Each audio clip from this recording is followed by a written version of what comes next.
Why is there nothing to play, man?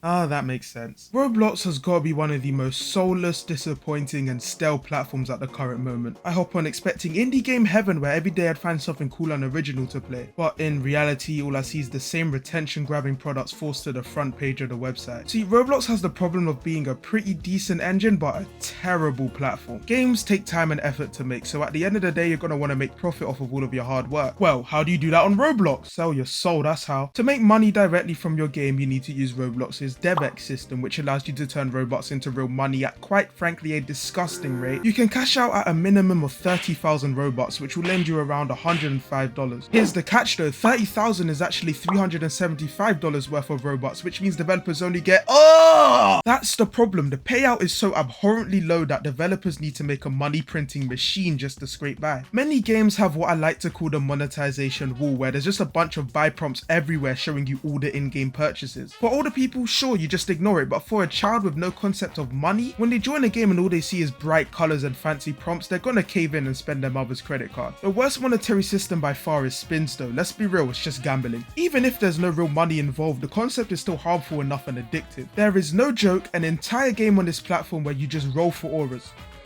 That's it. 50k active players, by the way. This brings me to my next point, popularity. Let's just be real, the front page is rigged. See, Roblox doesn't really care about quality, it's more about retention and the amount of money that the games drag in. So to reach the front page, you either have to rely on other IPs like anime or outside games, or just make whatever the fuck this is. Be real with yourself, when's the last time you saw a fully original game on the front page? For me, I haven't in a long time because Roblox doesn't promote these at all. So with that all being said, if you're a developer with a functioning brain, why on earth would you waste your time and effort making a proper game on this platform if it's not going to go anywhere? Look at a game like Blood, Sweat and Pixels. It's got its own unique art style, fun and creative mechanics, a whole original soundtrack. Take a guess how many players it has currently.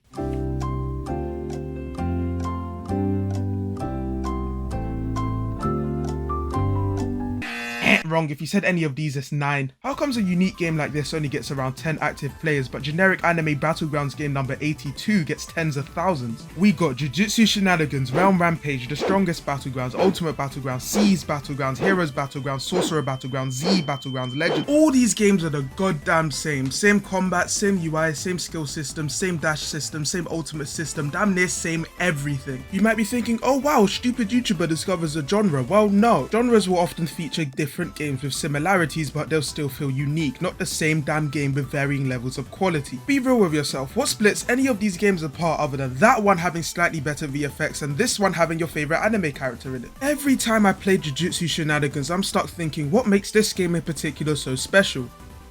This is Realm Rampage footage. You get my point though, these games don't have a single original bone in their bodies. Now does that mean the games on their own are bad? Yeah, not really. I mean, they're fun. I personally don't think the combat is all that, but the visuals are really good across these games. There's obviously talented people involved and that's why these games disappoint me so much. The devs clearly have the skill to make their own original fighting game or something like a beat 'em up, but only choose to make these copy-paste battleground games. If you've played one, you've played them all, and that's all I'm gonna say before their cult following comes and spams out my comment section. Anyway, there's more unique takes on this formula, like look at this one in a school where is that the KKK? Oh, I found the KKK again. They're in the basketball court now, they're spawn camping. He actually has a whip on his left fucking leg, like this fucking slumped me before I even got to catch these jokes.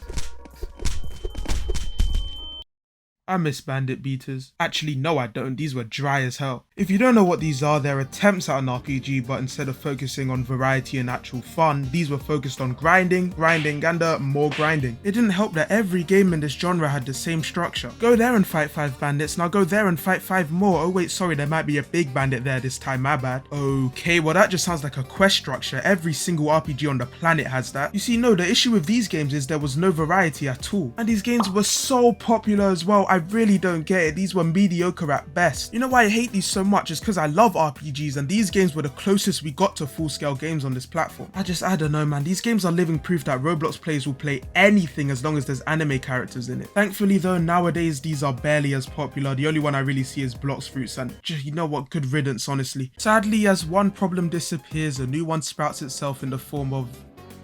I can't even describe it, man. I don't even know what to call these. Sometimes they're simulators, other times they're tower defense games, but anyone who's played Roblox knows what I'm talking about. These games are everywhere. You're scrolling through Roblox trying to find something to play and all you're greeted with is Pet Simulator. And if you don't like that, we got Collect All Pets. And if you don't like that, we have Monster Merge Simulator. And if you don't like that, we got Dragon Merge Tycoon. And if you don't like that, we got Clone Simulator. And if you don't like that, oh my god, this can't be legal, right? These aren't games, this is some sort of money laundering scheme. This is Roblox at its very worst, and the reason it feels so stale right now. It's a game platform. Why are all of these promoted but real games aren't? Don't get me started on how bad a lot of these are too. All made from marketplace assets, spammed all over with no effort or passion at all. I remember when simulators were fun little laid back experiences, now they're pure monetary hell that doesn't even feel real. Think of the kids that hop on and see all of this, then go spend all of their mother's hard-earned money on terrible games like these, especially with all the gambling. It's sad, it's scummy, and it's annoying too because it takes up space from all of the good games that could have been pushed to the front page. I don't know if this is just me, but I can't find any horror games when I hop on anymore. It's like this whole genre has disappeared. It's gotten to the point where I can't find any of these horror games to play without a YouTuber shouting them out. It boggles me because anyone who's been online for a while knows horror is one of the most interesting, popular and YouTuber friendly genres there is, so why aren't these type of games being pushed forwards more? Every time you search up horror, you only find games with the word in the title. There's also no dedicated section for horror games either. Roblox, are you stupid? I mean, everyone knows Doors, which is extremely well designed, but due to the nature of that design, it's just not very scary. Same with Pressure, it's good too, but it suffers the same problem as Doors. Or traditional horror games are scarier, I guess, but I'm just not a fan of a lot of the gameplay tropes. I just find myself too bored to get scared in any of these games because a lot of them have annoying puzzles and mazes. The mascot horror problem has spread its slimy little fingers to this platform too. Think of games like Dandy's World and Rainbow Friends, all highly tailored to kids but really mediocre overall. There's a bunch of really good games based on other IPs, take FNAF 2 Reimagined or Name I Can't Pronounce. These are great games, but since they're based on existing IPs, it makes them hard to feel fully original. There's one game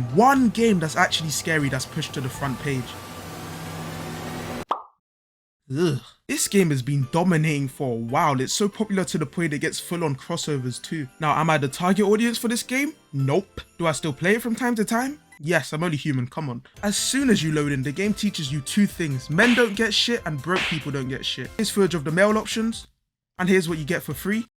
I kid, of course, there's quite a lot of free stuff available, but VIPs are always at an advantage. See, logically, you'd think that'd be the game's biggest problem, but nope. The biggest problem is actually the community. Half the motherfuckers playing this game are too young to know what a lot of the themes mean or are too biased to vote properly. See, you don't win by having the best outfit, you win by having the most friends in the lobby. How did that win? You know, I get it now. I see why girls be breaking their whole setup over this shit. Okay, yeah, this game is low-key fun, but it's really not my thing. I do see why it's so popular though. You know what, let's actually try be happy for one. I don't know what it is about Roblox, but when it comes to shooters, we have a surprising amount of really good options. We have Phantom Forces, which is great, but very unbalanced. I love this game, but it confuses me because we got COD gameplay, Battlefield maps, and CSGO loot cases all meshed into one. Sometimes you really feel how the gameplay doesn't match the maps though. The time to kill in this game is so fast, but a lot of the maps are so ginormous that you just despawn before you've even seen a person. If Phantom Forces isn't your speed, we got Bad Business, which is also great. The movement is easily the most fun part of this game and the main focus. This is another game I love, but it has some extremely weird choices. The biggest one being the enemy highlight color by default is the same as one of the teams.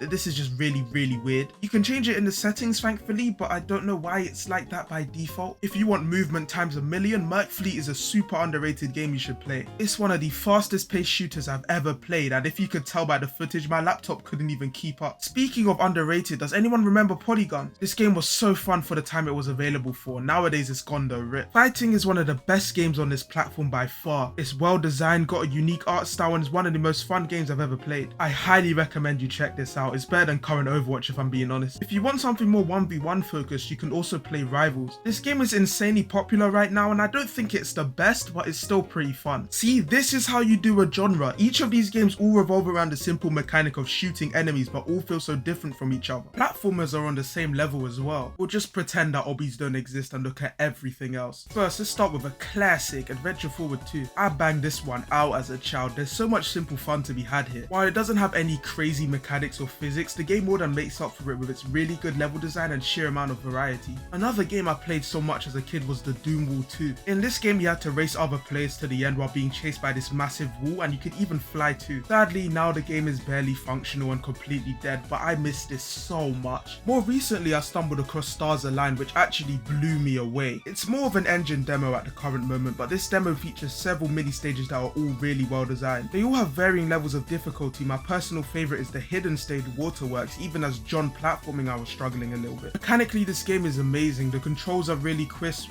you know. Wow. The controls are really crisp, the power-ups are implemented really well too. The only thing I'd prefer is a double jump. This game is well designed without it, but these type of more open platformers feel weird to me without one. Microwave Dinner is another really good open platformer. In this one you explore these nice and chill worlds and collect as much food as possible. Each world has little mini levels in them, offering little challenges and cool areas to interact with. This game is so charming, I love it. If you've played A Hat in Time, you'll feel right at home. If you like Super Mario 64, you'll love Super Block 64 and Robot 64. These games both have really fun movement that's pretty much on par with the original, along with really good level design across both of them. And I really want to make this point again. Excluding the Doom Wall, see how every game I just mentioned is a collectathon, and notice how they all look and feel different. Mechanically, these are far simpler than any Battlegrounds game or Bandit beta I mentioned before, but they still manage to feel original. These games and shooters are Roblox at its very best. I just wish the rest of the platform looked like this. Anyways, I'm sure there's a bunch of other games I've missed, but to not make this video too long, I'm gonna quickly go over some of my personal favorites I've tried. Blox Tales, it's like if Paper Mario and old Roblox had a baby. It's really fun until someone in your party starts spamming bombs and you don't get to play the early half of the game, but other than that, it's peak. Build a Man May Cry, as someone attempting to make a hack and slash, seeing this just humbles me in every way possible. It's literally just DMC5 Virgil here on Roblox in its full glory. Project Smash is like if we took those BG games and actually tried to make something unique with them. I really like how it takes mechanics from Smash Bros and puts a unique spin on it. 21 is the funny Resident Evil DLC thing on Roblox with a level of gore I didn't even know this platform allowed. The goal is to have the closest set to 21 and make the other player lose and get absolutely destroyed by whatever foul machinery is on the table. Anyways, I'm sure I'm missing a lot of other games, but these are the ones I just actively come back to, so feel free to put me on some more in the comments. So yeah, that's all I gotta say about Roblox. Dry as hell with all the repetitive games and quite possibly the greediest thing I've ever laid my eyes upon. I hope one day it changes and more passionate projects are pushed forwards, but you know what, that's just never gonna happen. Let me just not get my hopes up. I just realized I'm 19 complaining about there being no games on a kid's platform. I'm gonna go rethink my life.